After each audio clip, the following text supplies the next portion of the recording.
For those who want to learn on the fly, managing your own house rehab has a pretty steep learning curve. Make a mistake and it'll cost you more than 3 times to fix a problem that you have created. Follow these 10 steps to house renovations and you'll avoid many of the problems that plague first-time house rehabbers. Step number 1, patience. There's an old saying that Rome wasn't built in a day. Before a house rehab is started, there is a significant amount of work that needs to go into the planning and execution of the project. From specifying materials to identifying contractors to obtaining building permits. All of these actions will require patience and time to be completed properly. Actually, in most cases, it takes longer to plan out a renovation than it actually takes to complete one. So patience, my young little whippersnapper. Take your time and plan it out properly. Number 2, goal setting. Every house renovation project has different goals. If you're rehabbing your home, you'll look at the quality and the cost of the project differently than if you're renovating a rental property or a house flip.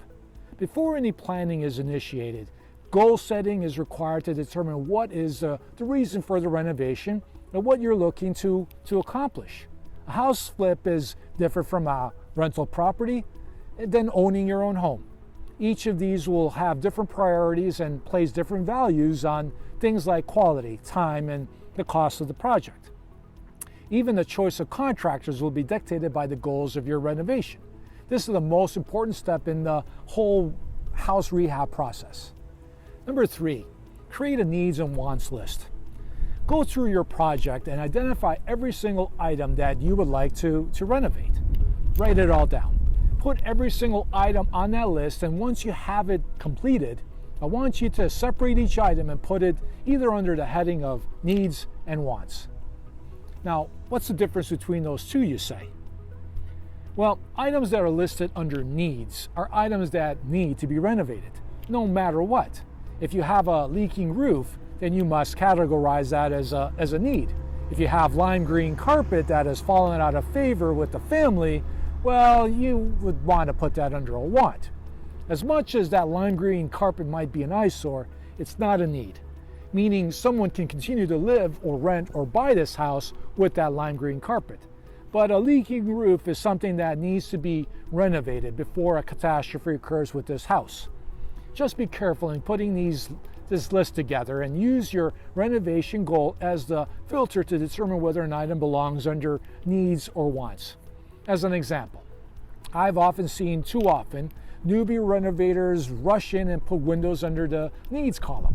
Unless the neighbor's kid has thrown a baseball through each window of the house, I find that windows can be left alone and should be put under the wants category, especially if the budget isn't there for these types of rehabs. Number 4, determine a budget. We can want the moon, the stars, and the sky, but if the money isn't then there is no renovation. You need to determine the amount of money that you have from personal savings, lines of credit, government grants, loans, etc. that you can use toward this rehab. You would be surprised at how many opportunities exist to get funding that you would need that you can use for a rehab.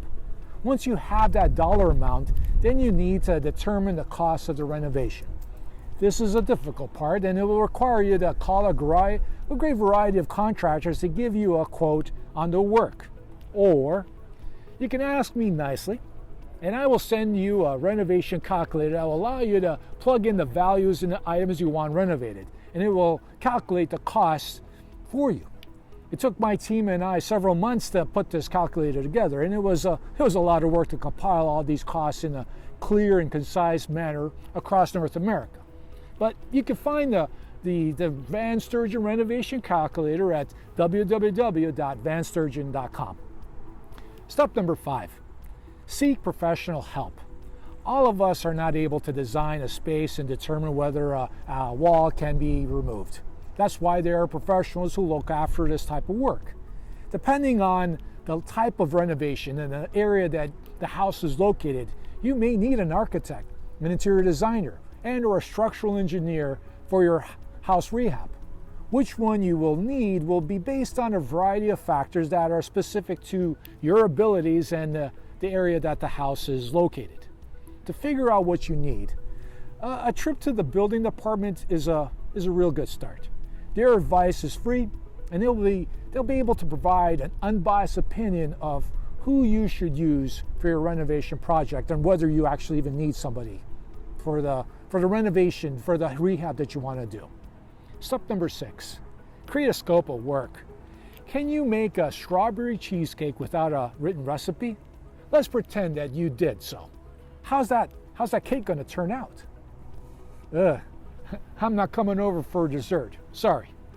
Too many times I find these newbie renovator, rehabbers that want to tackle a whole house rehab without any plans or drawings or specifications.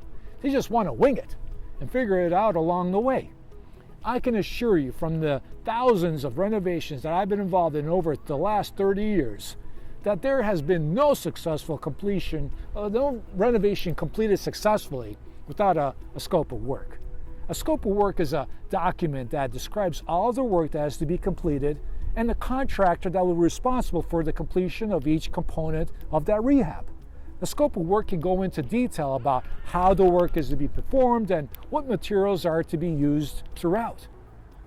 All materials will have been selected and included in this document so that everyone knows what is involved and there are no excuses for quality, mistakes, and time spent. Starting a house renovation without this scope of work in place is like watching a slow motion train wreck. Please don't be caught in a train wreck. It will hurt very badly. Step number 7, tender and contractor selection. Once you have all of the above steps completed, now the fun really starts. You contact a number of contractors and you invite them to bid on your project. Finding good contractors will not be easy, and you'll need to ask for references and contacts from people that you know, like mortgage brokers, real estate agents, and other contractors themselves. Every contractor that you identify will be given a copy of your scope of work, and you'll request a quote from them at a certain date. Once you have accumulated all these quotes, you narrow down your choices to several contractors for each component of your renovation. You schedule meetings with each one, and you ask certain questions and engage them in a process that ensures that you'll find someone that will provide the very best quality, is on time, and on budget throughout the whole rehab process. Step number 8, sequencing. You've identified the contractors now for each component of work in your rehab. So it's time to start the rehab, the renovation. Your primary responsibility is to ensure that all of the contractors are coordinated and are available when needed at different junctures along the renovation or rehab process. Many contractors will need to come for 2 visits. The first visit is what they do is called like rough-in, which means they are running the services or work behind the walls. The second visit is the finishing, where the contractor finishes their work on the outside where it's visible to the eye. Sequencing of contractors at the right time will ensure that there are no mistakes and no items left uncompleted. Your responsibility is to act as a coordinator, as a manager, as a conduit between all the different contractors who rely on you to provide guidance on when they should come and complete their work. Number 9, stick to the scope. Based on my experience, house rehabs will go over time and budget because there are deviations from the established scope of work. There's a reason why a good scope of work is important, because you've committed to a set of plans and specifications that will not change. It's very easy to start down that slippery slope and then start to add and make modifications to the renovation, from the upgraded toilet to the additional square feet of hardwood flooring. All of these extras of a few $100s here and a few $100s there will only add to the cost of the whole renovation, but also in the time to complete. Remember, time is money, and any delays in the house renovation will ultimately cost you thousands of dollars. So stick to the scope. Number 10, finally, step number 10, devil's in the details. As a contractor, I can tell you that the last 5% of a renovation are the most difficult to complete. Many newbie renovators, rehabbers see the light at the end of the tunnel to only realize that they still have a long way to go until they get to the finish line. The difficulty will come from a variety of factors, such as the ongoing battle to get contractors to come back and make repairs, to trying to get the contractors finish their work. There are a number of precautions that you should take to ensure that contractors abide by their obligations and live up to their terms of the contract. Provide adequate notice to contractors of deficiencies and don't get too ahead with the payment of work completed. Always make sure that there is a significant chunk of money that is still left outstanding to be paid to the contractor so that it either forces them to come finish their work or you can find another contractor to complete the work from the balance owing.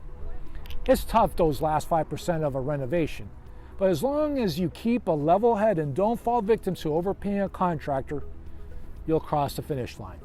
For more information on house rehabs and real estate investing, visit www.vansturgeon.com to help you in your real estate investment journey.